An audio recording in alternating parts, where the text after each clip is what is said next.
आता रे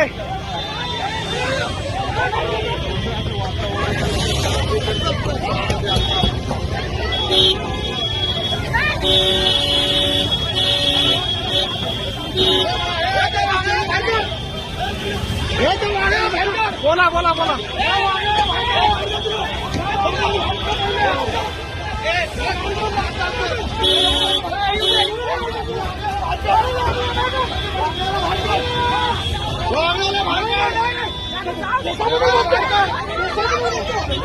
पुणे में निर्भय बानो सभा की ओर जा रहे पत्रकार निखिल वागले की कार में एबीपी कार्यकर्ता ने तोड़फोड़ की।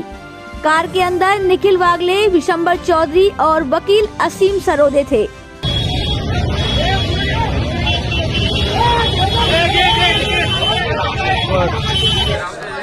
गाडीमध्ये मी, असीम सरोदे, विश्वंभर चौधरी आणि श्रेया ही होती आणि वैभव हे आमची गाडी ड्राईव्ह करत होते। आज बंटी जे आहेत बाळकृष्ण निडळकर यांनी बाहेर उतरून वाचवलं आम्हाला। पोलिसांनी आम्हाला 4 तास ऑलमोस्ट डिटेन्शनमध्ये ठेवलं। ते घरामध्ये जी नजरकैद असते अशी होती। पोलीस आम्हाला जाऊ देत नव्हते तिथून बाहेर।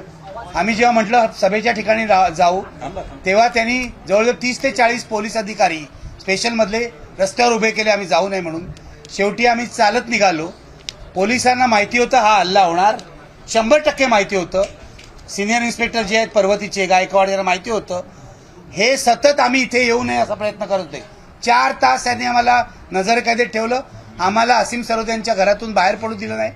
आणि जेव्हा हल्ला झाला तेव्हा पोलीस नंतर आले, उशिरा आले। हल्ला 4-5 ठिकाणी झाला। कुठे कुठे झाला हे असीम सरोदे तुम्हाला सांगतील, कारण पुण्याची जी ठिकाणं आहेत तेवढी मला माहित नाही, पण 4-5 ठिकाणी झाला। काठ्यानी गाडीवर मारलं गेलं, अंडी मारली, निळी शाई फेकली, दगड मारले, दगड अनेक ठिकाणी मारले, 4-5 ठिकाणी। म्हणजे हा अत्यंत भ्याड हल्ला आहे। मी हल्लेखोरांना सांगू इच्छितो की आम्ही यांनी अजिबात घाबरलेलो नाही। लोकशाही वाचवण्यासाठी जीव गेला तरी हरकत नाही, पण अत्यंत भ्याड हल्ला आहे। आणि भारतीय जनता पक्षाच्या गुंडाकडे काहीही उत्तर द्यायला नाही आमच्या टीकेला।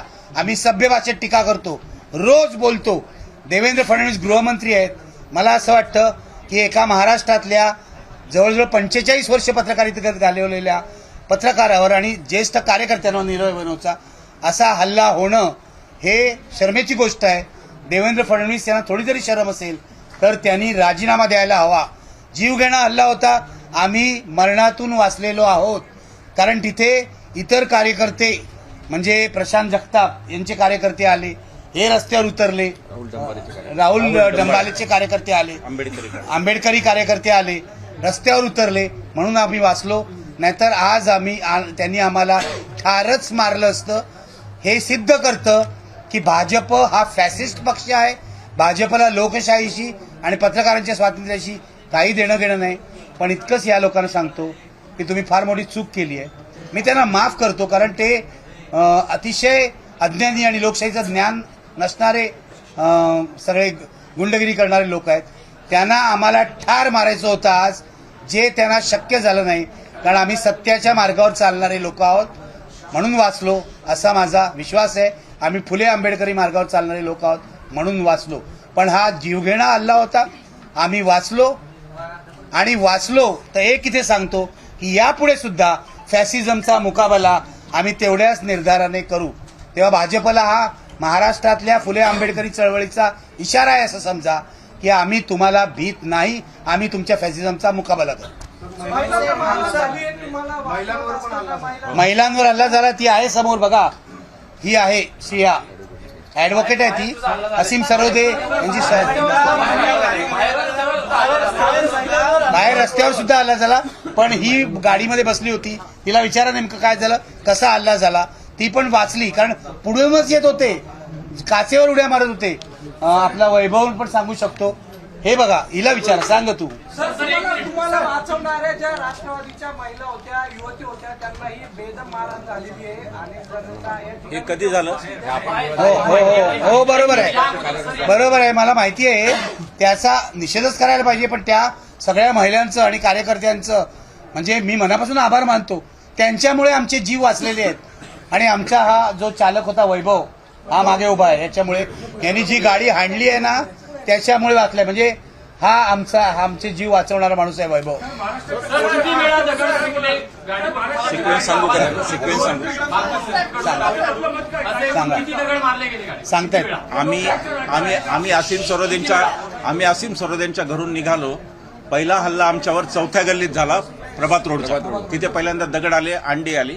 त्याच्यानंतर त्यांनी त्या चौकात, प्रभात रोड जिथे कर्वे रोडला मिळतो तिथे त्यांनी पुन्हा खूप काठ्या आणि तिथून आम्हाला गाडी रिव्हर्स घ्यायला लागली आणि ती रिव्हर्स घेऊन याच्यात गंभीर बाब आहे. ह्या कित्येक कार्यकर्ते पोलिसांवर हल्ला करतायत. हे फडणवीसांना सांगायचंय मला की तुमचं गृहमंत्री पद काय कामाचं आहे की तुमच्या पोलिसांवर पण हल्ला केलेला आहे. रेकॉर्डिंग पाहावं गृहमंत्र्यांनी. पोलीसच्या काबूच्या बाहेर स्थिती होती. काठ्या लाठ्या घेतलेले गुंड काठ्या मारत होते. शेवटी त्यांनी काच फोडली. वागळे सरांना असीमने असं खाली धरलं म्हणून वागळे सरांचं डोकं वाचलं. काय काय ते टाकत होते. अत्यंत क्रूर हल्ला होता. तिथे झाल्यानंतर आम्ही गाडी रिव्हर्स घेतली आणि आम्ही SM जोशी सभागृहाच्या तिकडून आलो. त्याच्यानंतर पुन्हा पाठलाग झाला आणि शेवटचा हल्ला त्याच्यात मध्ये थोडे सगळ्यात मेजर हल्ला नंतर आमच्या इथे झाला. खंडोजी बाबा नव्हे, पुढे दांडेकर ब्रिजला झाला, जिथं की आम्हाला वाटलं की आमचं आयुष्य संपलेलं आहे. कारण पोलिसांच्या पेक्षा कितीतरी जास्त नंबरमध्ये त्यांचे गुंड होते. पण प्रशांत दादांचे जे लोक होते जगतापांचे, त्यांनी त्यांना तिथं रोखलं. रणरागिनी राष्ट्रवादीच्या मला त्यांना सॅल्यूट करायचा आणि मला त्यांचे आभार मानायचे की त्या पण गाडीच्या लिटरली बाजूने पळत होत्या. राष्ट्रवादीच्या काही कार्यकर्त्या गाडीची बाजूने पळत होत्या. या सगळ्यांनी मिळून आम्हाला इथपर्यंत आणलं. पण आज आमच्या तिघांचाही जीव घेण्याचा हा कट होता.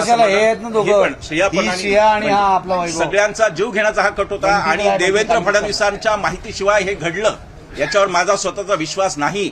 तुमचा अध्यक्ष शहराचा धमकी देतो पोलिसला आणि सांगतो की आम्ही उधळून लावू आणि पोलीस त्याला अटक करत नाहीत. ही कुठली न्याय व्यवस्था आहे? आम्ही देवेंद्र फडणवीसांचा राजीनामा मागतोय. निर्भय मनोच्या पुढच्या सगळ्या मोहिमांमध्ये आम्ही महाराष्ट्रभर फडणवीसांचा राजीनामा मागत राहू.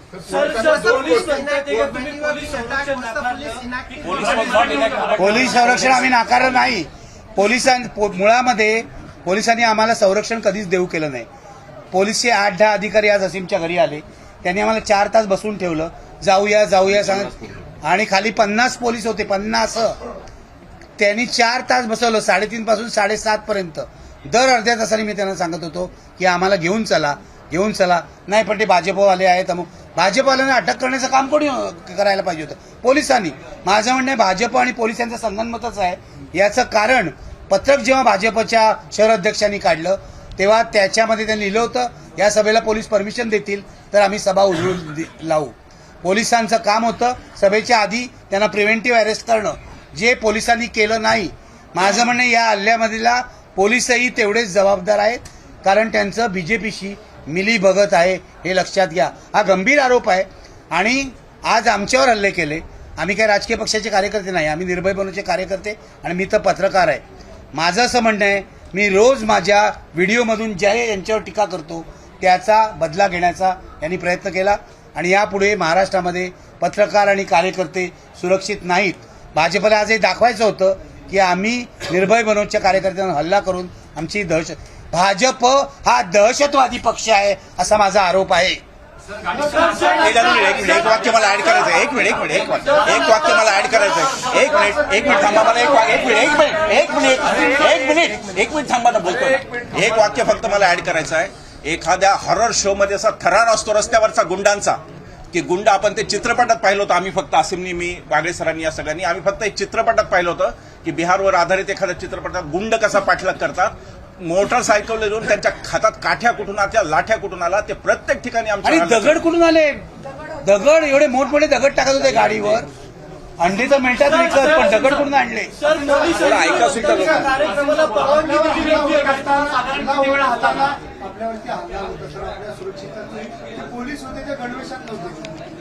पोलीस क्राईम ब्रांच होते. क्राईम ब्रांचचे होते. नाही, पोलिसांनी आम्हाला निघायला नीट संरक्षण द्यायला पाहिजे होतं. पुढे गाडी असायला पाहिजे होती. त्यांनी मागून गाड्या लावल्या. ते आम्हाला येऊच द्यायला तयार नव्हते कारण त्यांचा हा प्लॅन होता पोलिसांचा की सभेच्या ठिकाणी आम्हाला पोचू द्यायचं नाही.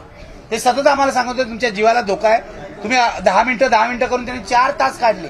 हा त्यांचा प्लॅनच होता आणि वरिष्ठ पोलीस अधिकारी होते, सिनियर इन्स्पेक्टर, ACP वगैरे. हा त्यांचा प्लॅन होता. शेवटी मला वैतागून मी त्यांना सांगितलं आता मी जाणार आणि निघालो. तेव्हा त्यांनी वाट अडवली 40 पोलिसांनी, म्हणजे स्पेशल ब्रँचच्या पोलिसांनी. तो स्पेशल ब्रँचचा कोण होता तो पण आला होता एसीपी.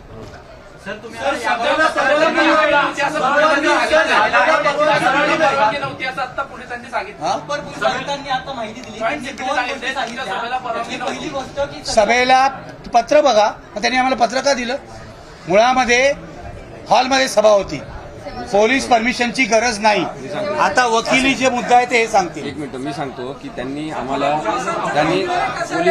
पोलिसांनी आम्हाला पत्र दिलं, सुरुवातीला नोटीस दिली. त्यानंतर त्यांनी सांगितलं की या अटी आहेत आणि तुम्ही अशा शर्तींच्या आधारे हा कार्यक्रम घ्यायचा. याचा अर्थ काय? परमिशन दिली. दुसरं, ते आमच्या घरी आले जेव्हा आम्ही 3 जण होतो, तिघांनाही त्यांनी नोटीस दिली. त्यांनी सांगितलं की तुम्हाला आम्ही ही नोटीस देतोय, याच्यानुसार तुम्हाला कोणत्याही प्रकारे प्रक्षोभक बोलता येणार नाही वगैरे अशी नोटीस दिली वागळे सरांना. मग वागळे सरांना नोटीस का दिली? याचा अर्थ प्रक्षोभक बोलता येणार म्हणजे बाकीचं बोलता येणार अशी नोटीस आहे. म्हणजे याचा अर्थ कार्यक्रमाला परवानगी आहे. आणि दुसरी गोष्ट, जर एखाद्या खाजगी ठिकाणी खाजगी हॉलमध्ये कार्यक्रम होत असेल तिथे पोलिसांचा संबंध काय? जर बाहेर रस्त्यावर ते लोक राडा करत असतील तर त्यांना पोलिसांनी अरेस्ट करायला पाहिजे होती. मगाशी जसं विश्वंभर आणि निखिल वागळे सर म्हणाले की त्यांनी जर धमकी दिलेली आहे, कोण तो, त्याचं नाव काय? धीरज घाटे. मग धीरज घाटेला आतापर्यंत अटक का केली नाही? कारण त्यांनी जशी धमकी दिली तसं करून दाखवलेलं आहे आणि आपण असं करू शकतो पोलिसांच्या मदतीने असा त्याचा विश्वास आहे. त्यामुळे धीरज घाटेंना अटक व्हायला पाहिजे. गृहमंत्री जे आहेत आपले देवेंद्र फडणवीस, त्यांनी राजीनामा द्यायला पाहिजे. या सगळ्या गोष्टी होऊ शकतील तर लोकशाही आहे, नाही तर कशाची लोकशाही? ठोकशाही यांनी रस्त्यावर आणलेली आहे. आणि मगाशी जीव मुठीत धरून आम्ही बसलेलो होतो, मागून काच फोडली. काच फोडल्यावर ते मागून लाठ्या घुसवण्याचा प्रयत्न करत होते. निखिल वागळे सरांना मी असं दाबून ठेवलं, त्याची खाटी वरून अशी घातली. नंतर बाजूच्या सगळ्या काचा फोडण्याचा प्रयत्न केला, समोरून त्यांनी परत काचा फोडण्याचा प्रयत्न केला. हा सगळा जो गुंडागिरीचा प्रकार आहे, याच्यामध्ये मला असं वाटतं की पोलिसांनी आता अरेस्ट करण्याची गरज आहे. आम्ही समजू शकतो की क्राईम ब्रँचचे पोलीस होते, साध्या वेशात होते, काही जण गणवेशामध्ये होते, पण जास्तीत जास्त जण हे साध्या वेशात होते. त्यामुळे आम्हाला ही पण माहिती उद्या पाहिजे आहे की या सगळ्या प्रकरणामध्ये कोण कोण ड्युटीवर होते, साध्या वेशात किती होते, गणवेशात किती होते, या सगळ्यांची माहिती, त्यांचे नावं, बक्कल नंबर हे सगळे आम्ही मागणार आहे. तुम्ही आता लगेच इथून पोलीस स्थानकात जाऊन तक्रार गुन्हा दाखल करण्याची मागणी करणार आहात? हे बघा, पोलिसांसमोर जेव्हा दखलपात्र गुन्हा घडलेला आहे, आम्ही कशासाठी तक्रार दाखल करायची? पोलिसांनी स्वतः कंप्लेंट व्हावं, त्यांनी दाखल करावं, आमचे स्टेटमेंट घ्यावे, आम्ही स्टेटमेंट देऊ त्यांना. पुणे पोलिसांचं फेल्युअर आहे का सगळे? पुणे पोलिसांचं ऍब्सोल्युटली यस. पुणे पोलिसांचंच नाही तर सगळ्या महाराष्ट्रामध्ये सुरू आहे. आपण पाहिलं 4 दिवसामध्ये 5 दिवसामध्ये 5 खून झालेले आहे आणि घरात घुसून एफबी लाईव्ह करताना वेगवेगळ्या प्रकारे लोकांना मारलेलं आहे. त्यामुळे आणि पोलीस स्टेशनमध्ये मारलेलं आहे. म्हणजे हे काय सुरू आहे सगळं? त्यामुळे आमच्यासारख्या लोकांनी जगायचं नाही का? आम्ही कशाबद्दल बोललो? लोकशाहीबद्दल बोललो, संविधानाबद्दल बोललो, आंबेडकरांबद्दल बोललो, गांधींबद्दल बोललो. का नाही बोलायचं आम्ही या सगळ्या गोष्टींबद्दल? आणि अशा प्रकारे दहशतवाद जर निर्माण केला जात असेल तर मला वाटते की बेकायदेशीरता आहे, संपूर्णपणे असंविधानिक अशा प्रकारचं राज्य इथे अस्तित्वात आले. मागच्या बाजूनी आला प्रभात रोडला. सर, तुम्ही म्हटलं का मी माफ केलं, एवढा हल्ला होऊनही तुम्ही म्हणताय का मी त्यांना माफ केलं? मी त्यांना माफ केलं याचा अर्थ असा होतो की ते जे गुन्हेगार आहेत त्यांना कळत नाही आपण काय गुन्हा करतोय, पाप काय करतोय आणि कोणासाठी करतोय. हे निखिल वागळेला मारण्याचं पाप नाही. निखिल वागळे मेला, एक पत्रकार मेला, तिथं व्यक्ती मरत नाही. तो विचार त्या वेळेला तो मारायचा प्रयत्न करतात. पण दाभोळकर गेले, पानसरे गेले तरी विचार टिकलेला आहे. त्यांना माफ करतो कारण त्यांच्या मूर्खपणाबद्दल. हा सत्ताधारी पक्ष आहे देशातला, भाजप सत्ताधारी पक्ष आहे आणि ते असं म्हणतात की आम्ही सर्वात मोठा पक्ष आहे. हा सर्वात मोठा राक्षसी पक्ष आहे, हुकुमशाही पक्ष आहे. आणि हे पोलिसांना लक्षात घ्या. आज माहीत झालेलं आहे की आमची बाजू काय आहे. 4 तास ते आमच्यासोबत होते आणि म्हणून आम्ही आता म्हणू शकतो की हे अंदर की बात है, पोलीस हमारे साथ है, हे आम्ही म्हणू शकतो. ते दबावाखाली वागले हे मान्य करावं लागेल, पण ते त्यांना आता कळलेलं आहे की हे चांगले लोक आहेत, आम्ही काही वाईट लोक नाही आमच्यावर हमला करण्यासाठी. आणि कोणी राजकीय व्यक्ती आणि राजकीय गुंड असे हमला करत असतील त्यांना त्वरित अटक करायला पाहिजे. सर, गाडीचं नुकसान आहे, पाहिजे तुम्हाला पुढे काही इजा झाली का? गाडी जे होती त्यांना अॅडव्होकेट बाळकृष्ण निडाळकर यांची गाडी संपूर्णपणे फोडण्यात आलेली आहे. आमचं स्पष्ट म्हणणं आहे की पोलिसांनी त्याचा पंचनामा करावा आणि जे गुंड याच्यामध्ये दोषी आहेत त्यांच्याकडून त्यांना पैसे वसूल करून द्यावे. इथून पुढच्या काळामध्ये तुम्हाला म्हणजे निर्भय बनवू हे अभियान काही इथेच थांबणार नाही, पुढे जाणार आहे. अशा परिस्थितीमध्ये पुन्हा हा धोका कायमस्वरूपी टाळला असं म्हणता येणार नाही. त्यामुळे इथून पुढच्या काळामध्ये एक तर म्हणजे तुम्हाला स्वतः संरक्षण घ्यावं लागणार किंवा संरक्षणाची काहीतरी व्यवस्था खबरदारी घ्यावी लागणार. त्या दृष्टिकोनातून तुम्ही काय? आम्हाला असं वाटतं की निपक्ष असलेले चांगले पोलीस असतील, त्यांना स्वतः वाटत असेल त्यांनी आजच्या या घटनेचा अहवाल तयार करावा आणि आम्हाला संरक्षण देण्याची गरज वाटत असेल तर त्यांनी द्यावी. आम्ही स्वतःहून संरक्षण मागायला जाणार नाही. मी तर पूर्वीच संरक्षण नाकारलेलं आहे दाभोळकर केसमध्ये, कारण माझा पोलीस आपल्याला वाचवतात यावर विश्वास नाही. आज ते सिद्ध झालंय. पोलिसांचा रोल संशयास्पद आहे. त्यामुळे मी पूर्वीच दाभोळकरांच्या वेळेलाच संरक्षण नाकारलेलं आहे. मारू द्या, ठार मारू द्या, काय आहे ना, काय मारायचंच आहे ना. एवढे आम्हाला का भीतात? आम्ही काय बोलणारे लोक आहोत, लिहिणारे लोक आहोत, पत्रकार आहोत, कार्यकर्ते आहोत. का हे घाबरतायत मला सांगा ना. कारण हे यांनी लोकशाहीची हत्या करण्याचं पाप केलेलं आहे, लक्षात घ्या. ही आज झाली आहे ना, ती आम्ही वाचलो नशिबाने, पण ही लोकशाहीची हत्या आहे आणि हा फॅसिस्ट पक्ष आहे, लक्षात घ्या. मला असं वाटतं लोकांमध्ये जाऊन आम्ही प्रबोधन चालू ठेवणार आणि या फॅसिस्ट पक्षाला मतदानाच्या मार्गाने धडा शिकवण्याचं काम करणार.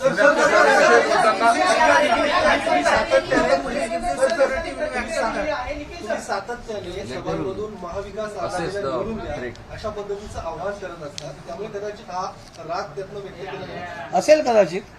आम्ही पॉलिटिकल भूमिका घेतली आहे निर्भय बनवून. हा, आणि एक फक्त ऍडिशन त्याच्यामध्ये महाविकास आघाडी फक्त नाहीये त्याच्यामध्ये, वंचित बहुजन आघाडी, आम आदमी पार्टी जे ते घटक नाहीत पण इंडियाचे घटक आहेत. इंडियाच्या सगळ्या घटक पक्षांच्या आम्ही उघडपणे सोबत, आमची ती राजकीय भूमिका आहे, आम्ही ती काही लपवून. आणि आम्ही यापूर्वी राष्ट्रवादी काँग्रेस जेव्हा सत्तास्थानी होतं त्यांचं विश्लेषण केलेलं आहे, शिवसेनेवर टीका केलेली आहे. त्या लोकांनी कधी आमच्यावर हमला केला नाही, राष्ट्रवादी काँग्रेस किंवा काँग्रेसनी. ती लोकशाही भारतात असायला पाहिजे. तुम्ही तुमचा राजकीय पक्ष चालवा, आम्ही संविधान चालू, आणि आम्हाला बोलण्याचा पूर्ण हक्क आहे. पण आजच्या हमल्यातून हे स्पष्ट झालेलं आहे की भाजपचा पुण्यातून सुपडा साफ होणार. सर, मुख्यमंत्री या संदर्भात भूमिका घेत आहे. मुख्यमंत्री सुद्धा जबाबदार आहेत. बिलकुल मुख्यमंत्री सुद्धा जबाबदार आहेत. अजितदादा सुद्धा जबाबदार आहेत. एक त्यातला एक गुंड अजितदादांच्या पक्षातला गुंड होता. अजितदादा सुद्धा जबाबदार आहेत आणि मुख्यमंत्री सुद्धा जबाबदार आहेत. पण गृहमंत्री म्हणून जबाबदारी ही फडणवीसांची, फडणवीसांनी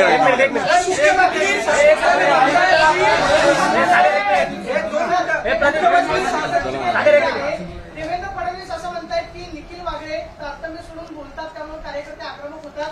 मात्र जी घटना घडलेली आहे ती चुकीची आहे. या घटनेचा मी निषेध करतो असं देवेंद्र फडणवीस. सिन्नर घटनेनंतर ते असंच म्हणले होते. सिन्नर घटनेनंतर मला फोनवरती म्हणले होते की जे झालं तुमच्या बाबतीत ते वाईट झालं, पण शहराध्यक्ष त्यांनी तिथला काढला नाही, तालुकाध्यक्ष. इथे सुद्धा ते धीरज घाटेंना काढतात का नाही हे पाहिलं तर फडणवीस प्रामाणिक आहेत की नाही हे कळेल. फडणवीसांनी नुसतं बोलू नये, कृती करून दाखवा. आणि एक मिनिट देवेंद्र फडणवीस जे म्हणतायत आणि तारतम्य सोडून बोलतात, आणि आज भाजपच्या मी अनेक व्हिडिओ बघितले, महिलांनी, कार्यकर्त्यांनी मला खूप शिव्या घातल्या आहेत. गेल्या 45 वर्षाच्या माझ्या पत्रकारितेमध्ये एकही केस माझ्यावर अशी झालेली नाही की माझ्या बोलण्यामुळे कुठे प्रक्षोभ झाला, दंगल उसळली. देवेंद्र फडणवीस गृहमंत्री आहेत, पूर्वी ते मुख्यमंत्री होते. निखिल वागळे जर तारतम्य सोडून बोलत असतील तर माझ्या स्टुडिओत येऊन का बोलत होते विरोधी पक्षनेते असताना? तारतम्याचा अर्थ काय? मोदी जे बोलतायत ते तारतम्य राखून बोलतात का नेहरूंबद्दल जे बोलतायत ते? तेव्हा मुळामध्ये, आणि एखादा पत्रकार जर समजा त्यांनी त्यांना न पटणारं स्टेटमेंट केलं तर त्याला तुम्ही ठार करणार आहात का? म्हणजे ठार करायला माणसं पाठवली ही देवेंद्र फडणवीसांनीच पाठवली असा माझा आरोप आहे. आणि ते आता निषेध करतायत. कसला निषेध करतायत? तुमच्या कार्यकर्त्यांना अटक करा आणि दाखवा मला हे 15 कार्यकर्ते आहेत म्हणून. आणि त्याच्यामध्ये अनेक लोक होते ज्यांची नावं सुद्धा यांना माहिती आहेत. कोणतं मानकर वगैरे कोणी होते ना. मग सातत्याने मुख्यमंत्री म्हणतात की सामान्यांचं सरकार आहे, सामान्यांवरती अशा पद्धतीने हल्ले राजरोसपणे सुरू. मुख्यमंत्र्यांची जबाबदारी नाही. मुख्यमंत्र्यांची जबाबदारी आहेच ना. असं काय करता? सामान्य विमान काही नाही, हे ईडीचं सरकार, ईडीच्या धाकाने आलेली. याचा सामान्य माणसाची काय संबंध? काय सुटलाय? कधीच. सगळा स्वतःवरचा पण आणि सरकारवरचा पण, लक्षात घ्या. चला, थँक्यू. तो हमारे साथ देखते रहिए फाइट अगेंस्ट क्रिमिनल चैनल और पढ़ते रहिए fight against criminal daily newspaper. आज की खबर में बस इतना ही। वीडियो को लाइक करें और चैनल को सब्सक्राइब कर लें जिससे आने वाली वीडियो की नोटिफिकेशन आपको मिलती रहे।